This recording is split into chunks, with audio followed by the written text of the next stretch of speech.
Why do you think people like upsets so much then? I think it's I think it's built into our psychology where I think it's twofold. People don't want to see the same person always eating, always winning. People want to see someone else.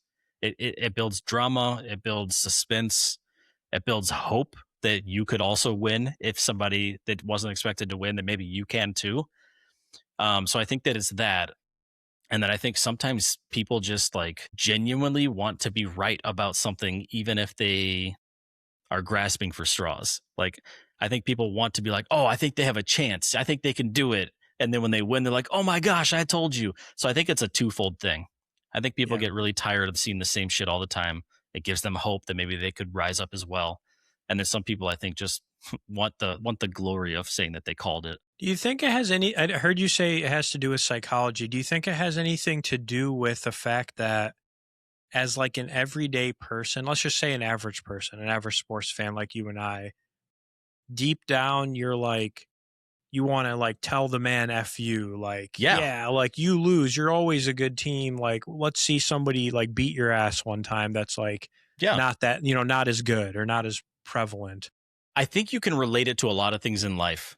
Relate it to, let's say, the workplace, for example, like that one person that's always getting like the best job or like the most responsibility or the most prestige. And you're kind of like, well, I can do that too, but they always give it to this person because they're the favorite, you know? Like, I think it can relate to those types of things where like you're the underdog in that situation. Like, maybe that person goes out on like maternity or paternity leave and now it becomes your responsibility. And like, that's your chance to be the underdog and you want to prove that you can do it. And that's kind of, I think, what the psychology is in my mind is it's like when things are always going as expected, then things will always go as expected. And it really, I think in my mind, it removes hope and motivation whenever you want things to change. And I think that's why psychologically we root for underdogs. Yeah. I mean, I think back in the, I don't know, what is it, 1970s now, maybe 1980s. Just imagine we weren't alive back then, but I can imagine, you're going to the movie theater. I know you like to go see movies, Scott, and you're all pumped up and you're like, "Ooh, I want to go see a movie. What should I go see?"